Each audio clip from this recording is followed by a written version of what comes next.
கிறிஸ்துவுக்குள் அன்பான கர்த்தருடைய பிள்ளைகளே, இன்றைய வேத வசனமும் ஜெபமும் சங்கீதங்களின் புஸ்தகம் 25ஆம் சங்கீதம் 12ஆம் வசனம். கர்த்தருக்கு பயப்படுகிற மனுஷன் எவனோ அவனுக்கு தாம் தெரிந்து கொள்ளும் வழியை போதிப்பார். என் அன்பு கர்த்தருடைய பிள்ளைகளே, கர்த்தருக்கு பயப்படுகிற மனுஷனா நீங்களும் நானும் கர்த்தருக்கு பயப்படுகிறோமா அப்படின்னா அவர் தெரிந்து கொண்ட வழியை நமக்கு போதிப்பாராம்.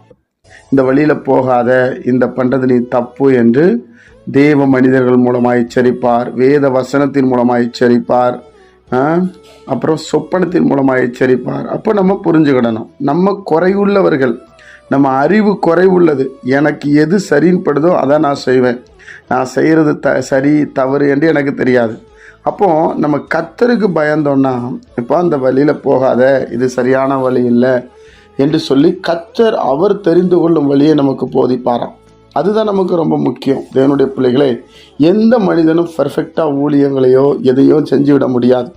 அவன் கற்றுக்கொண்டு தான் செய்கிறான். ஒரு முன்னாடி எப்படி போகிறாங்க அதை பார்த்து தான் வருகிறான். ஆண்டவராக இயேசு கிறிஸ்துவை போல ஊழியம் செய்ய வேண்டும் என்று எல்லாத்துக்குமே ஆசை இருக்கும், அவரை போல வாழ வேண்டும் என்று. ஆனால் அந்த உலகத்தில் அவர் தெய்வம், அவருக்கே அவ்வளோ பாடுகளை கொடுத்தார்கள். நாம் இந்த உலகத்தில் வாழ்கிறோம். நம்மளை நிம்மதியாக நேர்மையாக ஊழியம் செய்வதற்கோ கர்த்தருக்குள்ளே நடப்பதற்கோ பயங்கர போராட்டம். எதிராளி பிசாசானவன் மனிதர்களை பயன்படுத்துவான். ஆனாலும் நம்ம சோர்ந்து போகக்கூடாது. ஆண்டவரிடத்தில் கேட்டு கடந்து சென்றே கொண்டே இருக்கணும்.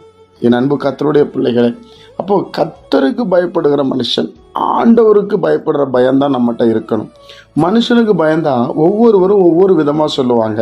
அவங்கக்கிட்ட கேட்டு நம்ம ஊழியம் செய்ய முடியாது, அதில் கர்த்தர் சந்தோஷப்பட மாட்டார், நம்ம குடும்பத்தை நடத்த முடியாது. கர்த்தருக்கு பயப்படுற பயம் இருக்கா?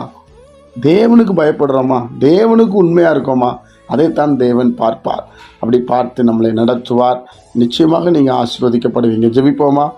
பரிசுத்த பிதாவே, உம்முடைய குமாரன் இயேசு கிறிஸ்துவின் நாமத்தில் நாங்கள் வருகிறோம். இந்த நாளை நீர் எங்களுக்கு ஆசீர்வதித்து தாரும். உம்முடைய சமாதான நதி எங்களுக்குள்ளே இறங்கி வரட்டும். நீர் விரும்புகிற மாதிரி நடக்க எங்களுக்கு உதவி செய்யும்.